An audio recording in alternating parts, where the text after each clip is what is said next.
Good evening. I wanted to call this media briefing together to provide essential updates on the power outage that occurred at Hartsfield-Jackson Atlanta International Airport today. First and most importantly, I want to express my sincere apologies to the thousands of passengers whose day has been disrupted in this manner.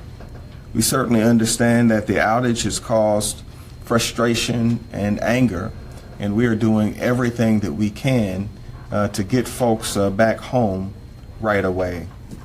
I want you to know that me and my team have been working diligently with our partners at Georgia Power and other agencies to get the airport back up and running. Our top priority has been safety and security throughout this event, and we're currently conducting a security sweep at Hartsfield-Jackson Airport at this time. There is no evidence to suggest that the fire was caused deliberately. Even so, we're taking this matter extremely seriously and making sure that after this fire event occurred, that the airport is safe and secure to begin operating. So here is what we know right now. On the campus today, one of Georgia Power's 3 substations had a fire. There are 2 substations that power Hartsfield-Jackson Airport, and at about 1:06 p.m. a power outage occurred at the airport. Georgia Power Systems noticed this between 12:30 and 12:45. At that time, our fire units were dispatched and arrived on the scene within 4 minutes. Because of the intensity of the heat, it took approximately 1.5 hours to 2 hours to make sure that the fire was adequately contained. And here's something that everybody at home needs to know. Georgia Power's personnel could not access the tunnels until we made sure that the fire, which was an electrical fire, was completely put out. And because of the types of fumes that came through the tunnel as a result of the fire, we had to take some time before the team from Georgia Power could access the tunnels. And so once they were able to access the tunnels, they were able to go in and make an assessment, which really put that activity at around 3 to 4 o'clock today. They then began to immediately make repairs to get the system up and running, and we have Concourse F up at this time. The remainder of the repair work is being done right now, and we fully anticipate that Hartsfield-Jackson Airport will be fully operational by 12 a.m.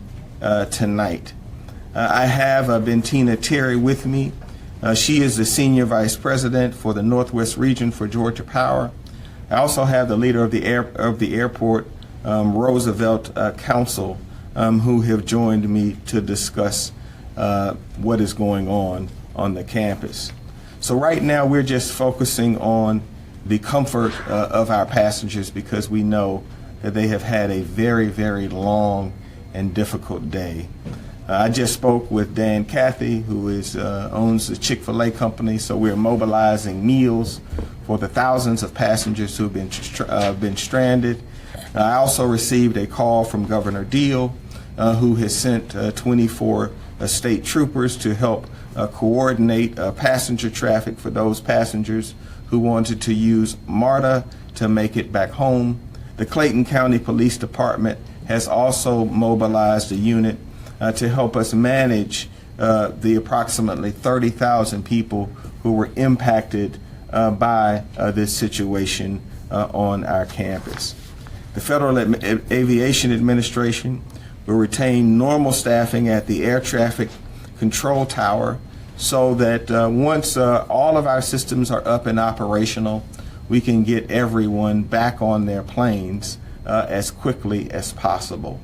The final step in this process will be making sure that after this fire occurred, that our campus is secure. And we need to make sure, out of an abundance of caution, because we do not know why this fire started, that it is not being used as a tool to get people who typically don't have access to our campus onto our campus. So that is what is going as we speak. Obviously, we will finish that process once we have all of the power restored tonight at Hartsfield-Jackson. With that, I'll ask my colleague, Bentina Terry of Georgia Power, to give you a more detailed explanation as to why the redundant system that we do have did not kick in this instance. So I want to be very clear. There have been a number of comments, and I certainly understand the frustration throughout the day that said that the busiest passenger airport in the world should certainly have a redundant system. The straight answer to that question is that we absolutely do. But because of the intensity of the fire, the switch which accesses the redundant system was damaged, which caused a damage to two systems rather than one. The person to speak to that more intelligently is Bentina Terry, and after that you will hear from Roosevelt Council, and then we will take any questions that you have. Bentina. Thank you, Mayor Reed. As Mayor Reed mentioned, today at about 12:38 p.m., Georgia Power noticed a fault on its system, and several of the multiple power sources that feed the airport went down. So we noticed outages on our system. After some time, it was determined that there was a fire on our system in the tunnels where our system is in the underground facilities for the airport. That fire caused multiple faults on our system, and those faults affected the multiple power sources that we have for the airport. The airport, as Mayor Reed stated, has a very redundant system, very robust system. After we were able to determine that there had been a fire, that fire had been extinguished, we were able to isolate that part of our system and work on restoring power to our customers. Right now, we don't know the cause of the fire. It will take some time to investigate it. We are more focused at this time on restoring power to the airport so that the customers and the passengers of the airport can get on their way. Thank you. Good evening, everyone. So, on behalf of the airport, let me just reiterate what the mayor said, that we're deeply sorry for all of the inconveniences that we've actually caused our customers. It's not the way that we do things at Hartsfield-Jackson. But the reason for the events today and our ability to respond very quickly with our partner, Georgia Power, has put us in a position to where we were able to identify the problem and work hard to try to resolve the problem. So the airport and Georgia Power has always worked in conjunction with making sure that the airport is properly powered. We've worked with them on our plans, we've worked with them on our progress in making this airport as strong as possible. And we will continue to work in that relationship. But we will also continue to update the public on where we are with what's going on at Hartsfield-Jackson. As we try to manage the passenger load that we have on our concourses as well as in our terminal. We are reaching out to those passengers. As the mayor mentioned, we are looking to provide them with food and other things that we hopefully will make their troubles not so rough in terms of what has happened here. And so I just want to also say that, that we remain in normal operations, and with the FAA, that's clearly important. And so because of the staffing that we have at the air traffic control towers, we will continue to be open, and we will continue to be accepting non-commercial air traffic and cargo operations. So air traffic controllers also will be ready to handle commercial flights as soon as they resume. So, as usual, Hartsfield-Jackson is ready to step up to the task that has actually been presented and continue to operate in the way that has made it the world's busiest and most efficient airport. Thank you. And we'll now take any questions from members of the press that you have. Mayor Reed, Caitlin Pratt with Fox 5. Can you positively at this point rule out terror? That's on the minds of so many people. We can't rule it out at this time. As I said, right now we are moving forward with a sweep of the premises, and we need to make sure that we've secured our campus. And so that is contributing to a bit of the delay. Georgia Power is actively engaged in getting our power back up, but because we don't know the source of the fire, We have no way of absolutely knowing at this time that that our system may have been tampered with in order to create this kind of chaos and confusion. So we're not going to allow that to impact our security measures, which is why Chief Shields is here and the deputy chief with responsibility for this campus. I'm sure you folks practice and practice again. We've all been to the drills. Communication, or the lack of it, really a concern we heard from passengers in the terminal, people in the cell phone lots, those on the plane. How do you address those concerns at this point? No one knew really what was going on. Well, first of all, I apologize. The airport started communicating about 1:38 p.m., but we really were working hard to get to the bottom of this. In terms of the delay, until we could access the substations, we could not give an answer on when we could fix them. And the intensity of the heat on the fire, and we're going to share just the extensive damage that was done, impacted the switch that would have allowed the redundancy to kick in. And so 2 of our stations were adversely impacted by this fire. But here's the direct answer. We couldn't get the Georgia Power crew into the tunnels because of the noxious fumes. We could not subject those employees to that kind of physical damage. That took time, that contributed to the frustration. And so we weren't going out and saying, we don't know because we can't access the tunnels. These tunnels are underground. They are lengthy. And to find out where the problem occurred took time. So Hartsfield-Jackson was communicating what it knew through its Twitter handle. But in today's time, as you know, people just want more information. The advice that we received, candidly, and I took it, was that rather than give wrong information, we needed to hold and be able to speak the truth. And so I didn't come to do a press event until I could actually answer the questions that you have. So the fire occurs around 1 p.m. The fire department goes in around 1:04.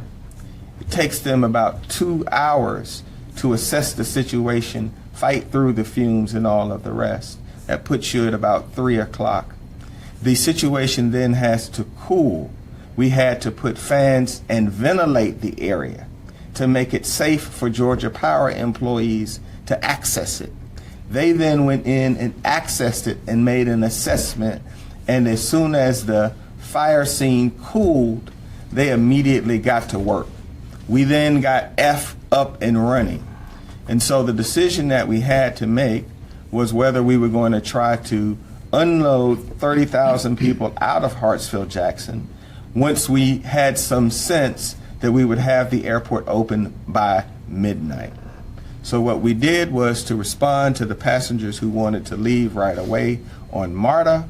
We did that. We provided shelters. And then because the power was out, it impacted our ability to provide food and comfort. We immediately started distributing water. But this was a situation where the judgment, as angry and frustrated as people were, was better to keep the folks on the facility to the extent that we could. We can always do a better job of communicating, but whenever you have thousands of passengers who are stuck on planes, I really don't believe that there's any pleasant message other than we have the power restored, and this is when we're going to have the airport fully operational so that you can move on with your lives. As Ms. Terry can tell you, these kinds of fires are very rare with our substations, certainly with Georgia Power. I can't give you a number, but it is an extremely rare occurrence. But I want to be very clear. We do have a redundant system, but it was impacted by the intensity of the fire. Yes, ma'am. Yes, I just wanted to ask, you talked about the evacuations and providing meals and services. Exactly where are people going who need somewhere to stay tonight, and what exactly are you providing for them? So we have mobilized the Georgia International Convention Center, which is about an 8-minute drive from where we stand right now. And the Georgia International Convention Center can accommodate 8,000 to 10,000 individuals. We will provide shuttles and bus service to the Georgia International Convention Center. A number of people are accessing MARTA directly to access downtown hotels because that's a choice that they have made. We have facilitated that. And then we've called our partners at the Georgia World Congress Center to make additional arrangements available. And then finally, there are a number of people who've made the decision to stay inside of the airport and stay there and wait for the power to be restored because they want to get on their flights right away. All of our airline partners are already working to rebook their passengers as we speak. Mayor, do we know how long that will take, though? How long passengers will be delayed because of the rebooking process? Our sense is that it will take 6 to 8 hours to clear the system out. The only good part of this, if there's any good in it, was that this was on a Sunday rather than one of our high volume days like a Monday or Tuesday. So because it was on a Sunday, our volume was significantly lower than it would typically be. Once that power is restored, how long will it take before that first flight can go out? You'd have to, I don't want to guess. I know the folks at Georgia Power are just working so hard just to get the all-go sign on and to have power fully restored. Delta will certainly have a statement. Southwest and our other airline partners will have a statement shortly after our press event.